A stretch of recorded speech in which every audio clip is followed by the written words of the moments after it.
concurseiro, voltamos aí, né? Já deu para descansar. A gente sabe que o Word ele fala muito, né? É muito comum o uso de cabeçalho, de rodapé. Quando fala de nota de cabeçalho e nota, né? Lá no rodapé, que é a chamada nota de fim, isso aí já não tem nada a ver com inserir, a guia referência. Vimos aí a combinação de teclas para as mesmas e um detalhe, viu? Para a gente poder continuar. Lembrando que o Microsoft Word, tá? Ele nos dá a possibilidade de conversão. Um tema também, né, é muito comum, podemos dizer, encontrado em provas recentes do Microsoft Word, é a questão do uso de sumário, né? Porque, assim, inclusive, até na prática, muitas pessoas perguntam, Romildo, tem como eu criar um sumário dentro do Word de maneira prática? Tem. E, recentemente, a gente viu provas aí em que falou lá no enunciado a respeito de sumário, e, de repente, entre as alternativas, a gente viu lá sendo cobrado a questão de estilos dentro do Microsoft Word. E o que é que tem a ver estilo com sumário e vice-versa? E você vai perceber que dentro, né, dos conceitos aí, bem, podemos dizer assim, de maneira bem específica, eu coloquei, né, os conceitos a respeito disso para que depois vocês possam ir assimilando, né, tudo aquilo que, na verdade, eu estou falando nesse exato momento. Você vai perceber que dentro do Microsoft Word a gente tem a possibilidade sim de criar sumário. A gente inclusive vê que lá dentro do comando, podemos dizer assim, sumário, eu tenho a possibilidade de criar sumários automáticos ou outros tipos de sumários pré-definidos, né? A gente sabe que o sumário, ele trabalha em conjunto com alguns estilos que se encontram lá na página inicial, né? Quando a gente vê lá na guia página inicial aquele estilo título 1, título 2, a gente vai ver que a formatação dos títulos dentro de um documento é que vai caracterizar a criação do sumário, que a gente também pode criar através lá da guia de referência, tá? Então, assim, depois a gente vai, analisem bem aí o slide e vocês vão perceber que o processo vai ficar bem fácil aí de se entender, tá bom? Mas vamos fazer o seguinte, vamos agora descansar um pouquinho respondendo questões de concurso, tá? E vamos partir para uma primeira questão aí, a questão 01, dá uma olhada no slide, né? Então, a primeira questão, associada ao que a gente acabou também de ver, observem que o enunciado ele diz o seguinte, no Word, por padrão, né? Ou seja, no Microsoft Word, por padrão, um documento ele é configurado de modo, ou no modo, né, retrato. Mas pode ser mudado, né, para paisagem. Então, observe que está falando de que aí essa questão de configuração de página, né, que a gente viu lá através da guia Layout. E, continuando aí, o enunciado ainda diz, para isso, escolhe-se um desses modos em uma pequena janela que se abre quando se clica em um ícone, olha aí, ó, a partir da guia, aí automaticamente ele especificou a da guia Layout, né, da página, na barra, né, ou na faixa de opções. Então, você vai perceber que a questão bem tranquila fala a respeito de configuração de página, configuração do documento, fala a respeito da guia layout, especificamente a questão está falando de que bloco, Romildo? Do bloco configuração de página, né? Então, é bem fácil aí. E qual comando, né, que está sendo tratado? A alternativa, né, que especifica o comando tratado aí é a alternativa D, que está falando de orientação. Então, traz para cá, questão 01, questão bem fácil, questão tranquila, está tratando a respeito de configuração de página, especificamente tratando a respeito de orientação, né, de papel dentro do Microsoft Word, ok? Então, fácil aí. Vamos para a próxima. Próxima questão, a gente olhando lá o enunciado, ele diz aí, ó, João precisa enviar uma carta, olha aí, observem que eu destaquei em negrito, né, alguns detalhes do enunciado para você lembrar lá atrás alguns conceitos, né, colocados no slide e alguns conceitos explicados, podemos dizer aí nas aulas anteriores. Então essa questão, olha que eu destaquei aí, olha, João precisava enviar uma carta circular, impressa em papel. Porém, essa carta é para aqui, ó, para um conjunto de 200 funcionários da empresa. Aí, Cada carta, na parte inicial, deve estar personalizada, com o nome e endereço do destinatário, como constam numa lista entregue a João em uma planilha do Excel, ok? Então, traz para cá, quando a gente observa alguns detalhes desse enunciado, do tipo carta circular, na parte superior essa carta ela tem, podemos dizer, personalização, ou seja, é uma carta personalizada para destinatários específicos. Então, o que é que a gente precisa entender? Uma carta que vai ser enviada para diversas pessoas, a gente já percebe que o que está sendo tratado nessa questão da Fundação Getúlio Vargas é bem tranquilo de se entender. Está sendo tratado o comando localizado aonde, Romildo? Localizado lá na guia correspondência. Esse enunciado aí está falando a respeito de mala direta. Você vai perceber que quando ele tratou de destinatários e de uma carta modelo, né, que seria essa carta tratada como carta circular, então está falando a respeito de mala direta. Tá? Então partimos para lá, para a questão 12, para o slide. A gente, para ganharmos tempo, não vamos, né, podemos dizer, de opção por opção, ou seja, de alternativa por alternativa, mas fica bem fácil de entender que a alternativa tratada como correta aí seria a alternativa E, né, quando ele diz usar o recurso de mala direta, né, utilizando a planilha como fonte de dados, ok? Porque lá no enunciado ele diz que a lista entregue a João estava em uma planilha do Excel, então a planilha seria a fonte de dados e o recurso tratado aí é justamente o recurso de mala direta, ok? Próxima questão, ele diz aí, ó, para inserir uma nota de rodapé em um texto digitado no Word, né, para o Windows, há duas possibilidades, né? Por meio de dois atalhos de teclados diferentes, né? O primeiro insere a nota no rodapé da folha corrente, que está no modo de edição, e o segundo no rodapé da última folha do documento. Então, quando ele fala que o primeiro modo vai inserir o texto no rodapé da folha corrente, ele está falando de quê? De nota de rodapé. E quando ele diz aí no enunciado que o segundo vai inserir no rodapé da última folha do documento, está falando de quê, Romildo? Está falando a respeito de nota de fim. Então, o que é que precisamos entender aí? Para a inserção de nota de rodapé e nota de fim, a gente tem a guia referência, mas como a gente viu também lá, né, nas explicações, vocês vão encontrar nos slides de maneira bem fácil e simples, a gente também pode acionar esses dois recursos através do teclado, da combinação de teclas. E temos aí como combinação de teclas respectivas o quê? Alt Ctrl F, né, e Alt Ctrl D, né? Alt Ctrl F, nota de rodapé. Alt Ctrl D, nota de fim. Alternativa correta, alternativa C, né? Então, questão 04, né? A gente viu aí falando a respeito de quê? De notas de rodapé e notas de fim, também bem explicado lá nos conceitos. Observa depois o slide, tenta associar e vai ver que é bem fácil, né, de conseguir chegar, né, num denominador aí comum. Vamos partir para a próxima questão 5, né? Essa questão 05 ela ainda fala a respeito de notas de rodapé e notas de fim. Ele diz aí, ó, com relação às notas de rodapé e notas de fim, no MS, né, ou seja, no Microsoft Word, ele especificou inclusive a versão 2016, mas inclusive eu deixei aí, gente, propositalmente, por quê? Porque o comando tratado, independente da versão que foi colocada no enunciado, a resposta seria a mesma. Ele diz aí, ó, com relação ao Word, né, as notas de rodapé e notas de fim em português, ele diz assinale a alternativa correta. Então, a gente viu aí que notas de rodapé e notas de fim, a gente partindo lá para a alternativa D, de dado, observa que está bem fácil aí, né, como alternativa correta, ele diz, ó, as notas de fim podem ser convertidas em nota de rodapé.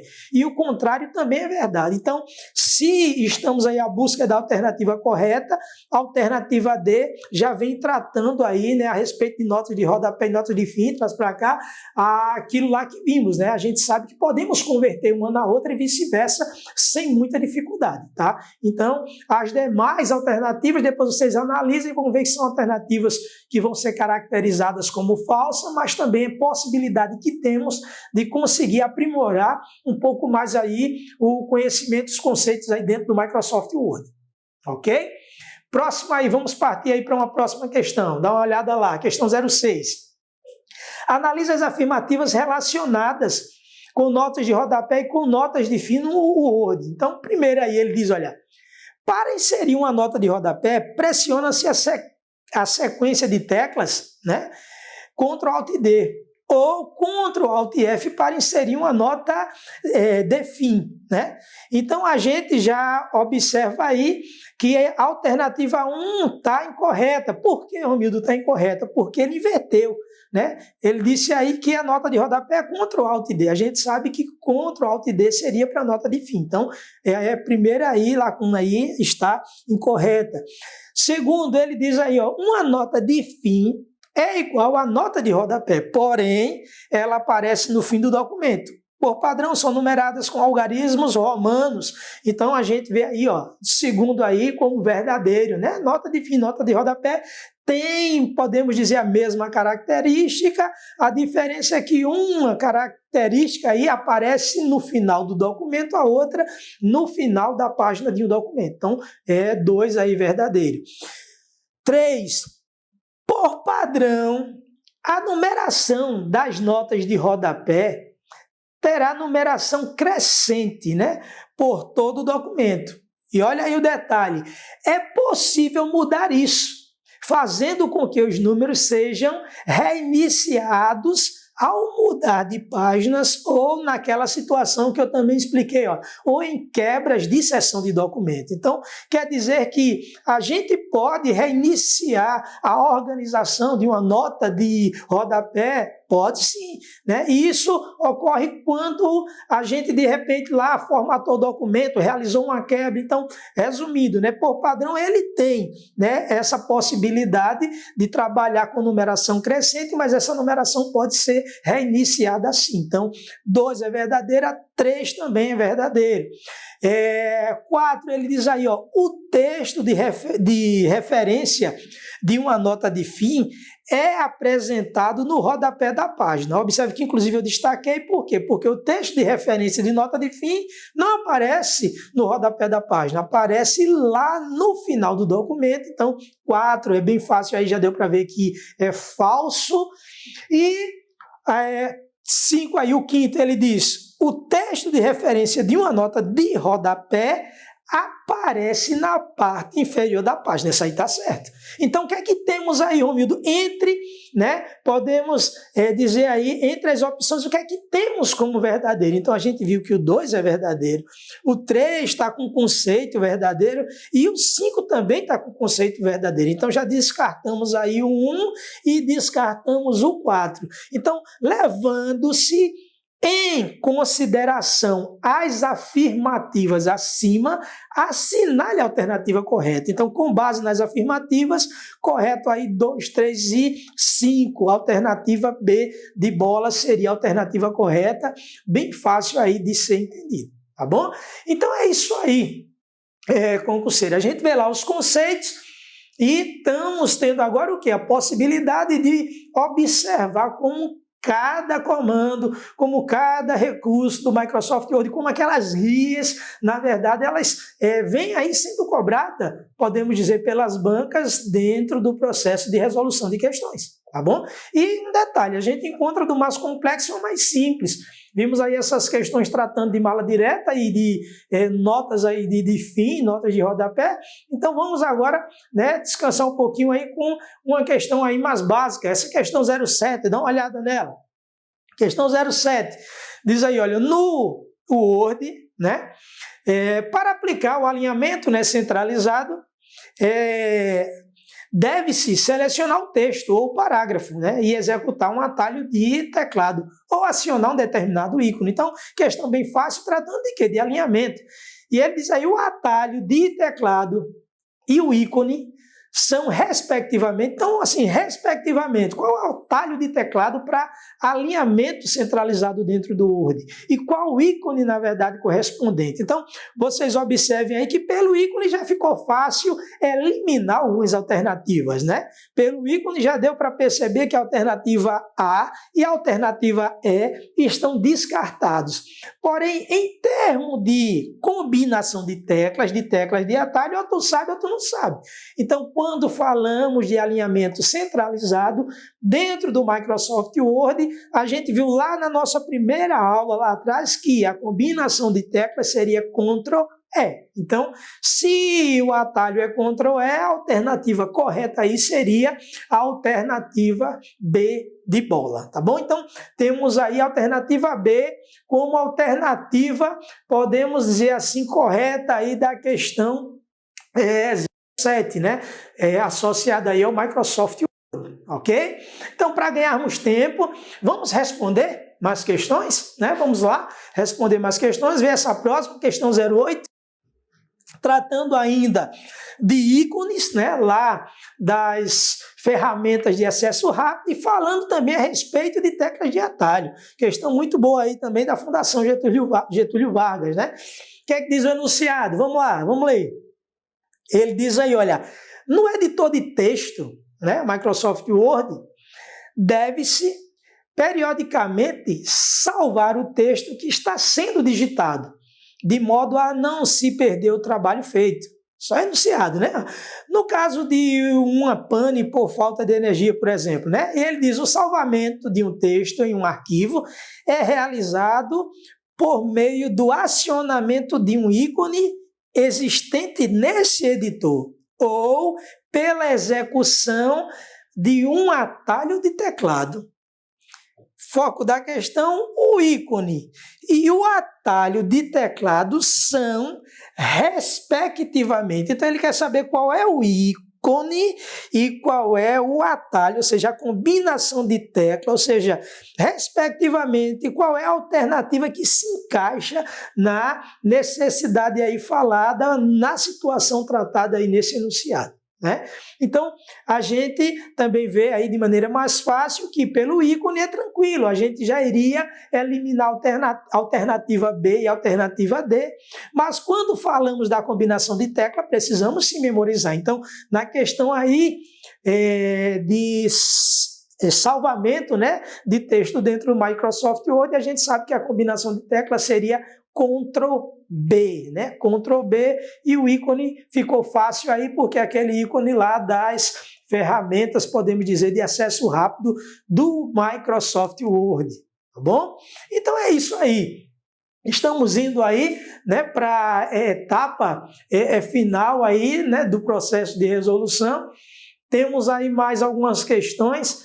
Vamos ver agora mais uma questão aí do Microsoft Word, né, para tentarmos firmar aí esse conhecimento. Essa próxima questão, né, ela trata aí a respeito de tabela, né? Ele diz aí, no Microsoft Word, em sua configuração padrão, o ícone, né? Dá uma olhada aí no ícone, a gente não falou muito a respeito de tabela, mas tabela, né, a gente sabe que é uma ferramenta ou um recurso bem comum utilizado dentro do Microsoft Word. Sabemos que dentro do Word, podemos dizer assim, nas suas versões atuais, a tabela ela passou a incorporar um comando da guia inserir, né? Porque lá atrás, anteriormente, a gente tinha tabela em um menu específico, mas dentro aí do enunciado ficou fácil, né? O ícone, o que é que ele possibilita? Então, a gente vê que esse ícone aí, né, o ícone de tabela, ele possibilita justamente aí, né, a inserção de tabela dentro do Word, alternativa A, alternativa correta, né? E tratando ainda aí, para a gente partirmos aí para a finalização, vamos ver aí uma próxima questão, a questão 10. Essa questão 10 aí, concurseiro, dá uma olhada aí no slide, está falando a respeito de dois recursos muito comuns, né? Que vimos também lá naquela aula inicial, que é justamente subscrito e sobrescrito. Né? Então, observa aí a questão da Fundação Getúlio Vargas, o que é que diz? Ele diz, olha, a palavra, ele colocou lá em destaque, ó, tá vendo lá a palavra?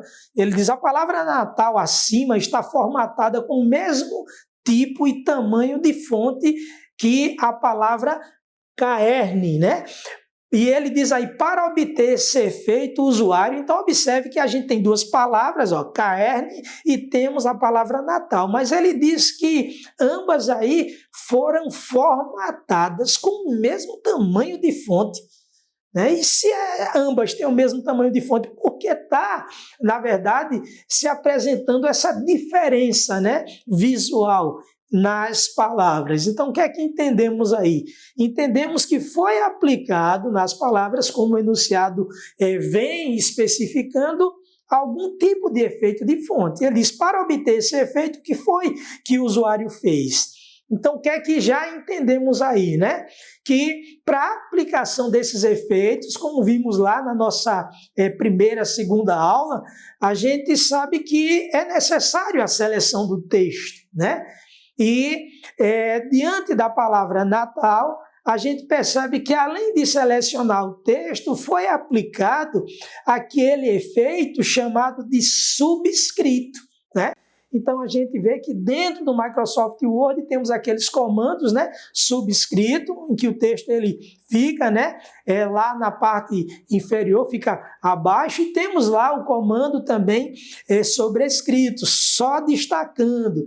Quando falamos aí do subscrito, que caracteriza a resposta correta, a alternativa C dessa questão 010, você precisa entender que o subscrito aí, ele também pode ser acionado através da combinação de tecla Ctrl, sinal de igual, viu? Então fica a dica aí. Subscrito é um comando da guia página inicial, Romildo, do efeito localizado no bloco fonte. Mas, né, lembrando que pode ser acionado através do Ctrl, sinal de igualdade. Inclusive eu coloquei aí no slide da questão para o concurseiro firmar bem. E quando trata de sobrescrito, né, Romildo, naquela parte superior, né, quando colocamos aquela situação mesmo lá, né, na parte superior. Então, o sobrescrito também tem alguma combinação de tecla. A gente sabe que, além da ferramenta do bloco fonte, podemos usar sim a combinação de tecla. E temos como combinação de tecla o Ctrl, Shift, sinal de mais. Então, Ctrl, sinal de igualdade subscrito, Ctrl, Shift, sinal de mais, temos aí o sobrescrito. Mas a alternativa aí seria a alternativa C, a alternativa correta aí da questão 10. Tá bom? Então, traz para cá. Vamos agora partir para nossas últimas questões. Vamos ver lá a questão 11, né? Essa questão 11 aí também bem fácil, dá uma olhada. Ele diz aí, ó, um assistente social está preparando um longo relatório com o auxílio do programa Microsoft Word. E ele diz em sua configuração padrão.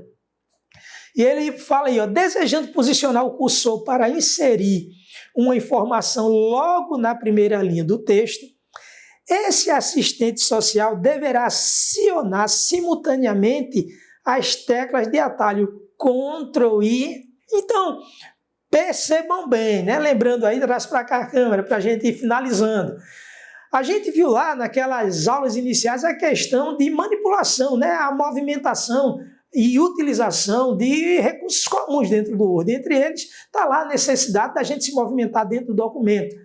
E tanto no que diz respeito à seleção como à simples movimentação, há a necessidade comum do uso das chamadas teclas de funções. É por esse motivo que depois você observe bem aqueles slides lá iniciais, onde a gente destacou algumas teclas de funções, como é o caso da tecla Home, né, a tecla End, PG Up, né, PG Down e assim sucessivamente. que vocês vão perceber que junto com o Shift e junto com o Ctrl, vai se tornar teclas fundamentais dentro do estudo de vocês. E vão se tornar também teclas importantíssimas no que diz respeito ao processo de resolução de questões associadas ao Microsoft Word. E uma questão é essa. Observem aí essa questão 11, questão bem simples, mas o que é que ele está tentando focar? Além do enunciado aí, você vai perceber que o foco da questão, ele diz aí, olha, para colocar o cursor no início, ele falou do ponto de inserção do cursor. Ele diz, para inserir o cursor lá no início, pode ser usada a combinação da tecla Ctrl com o quê? Então, a gente sabe, sempre que falar do início, home, né? Quando falar do final, end. Então, se eu quero ir para o início, então seria o Ctrl, home, ele iria justamente fazer nesse procedimento, iria trazer o cursor lá para o início. Então, alternativa C, alternativa correta, ok? Seria justamente aí a alternativa C, tá bom? E vamos agora finalizar, né, com uma questão, podemos dizer assim, associada a um recurso de seleção, nessa próxima questão aí. Ele diz, olha, considere que um usuário digitou um parágrafo, né, um conjunto de frases em um documento do Microsoft Word. E após digitar esse parágrafo, ele deu um triplo clique, né? Ou seja, o botão esquerdo do mouse, ele clicou 3 vezes seguida. Configuração, né, padrão sobre uma palavra qualquer desse mesmo parágrafo. O que irá acontecer? Então, o que é que o enunciado está dizendo? Ele está dizendo que o usuário ele digitou um parágrafo de texto e ele foi em uma palavra desse parágrafo e deu 3 cliques. Homem, tão comum, né? O enunciado, tão simples, mas o foco do enunciado é, diante dessa ação, o que irá acontecer? Então, sabemos que quando damos 2 cliques, conseguimos selecionar uma palavra, né? Traz para cá 2 cliques em uma palavra, seleciono ela, e quando eu dou 3? Lembrando aí, né? A gente viu isso lá nas aulas iniciais, triplo clique, né, em uma palavra, eu vou estar solicitando a seleção do parágrafo em que a palavra se encontra, tá bom? É por isso que nessa questão aí, a alternativa correta, dá uma olhada aí, é a alternativa B de bola, ok? Então é isso aí, concurseiro. Vimos aí alguns conceitos do Word, lembrando que o que Romildo falou, né? Se vocês perceberem, forem lá para os slides, vocês vão conseguir absorver mais conhecimento, né? Que a nível aí, né, explicatório, eu tento ler menos, mas se vocês observarem lá, vai lendo devagarinho os slides, vocês vão conseguir ter um número maior, podemos dizer assim, de informações, né? E ficou fácil. Então, vimos lá os conceitos, agora o processo de resolução e agora é colocar em prática aí, firmar esses conhecimentos, ok? Então, vamos finalizar por aqui e em breve estaremos aí com mais um encontro, com mais uma aula de informática para concurso. Então, vamos parar por aqui e até a próxima.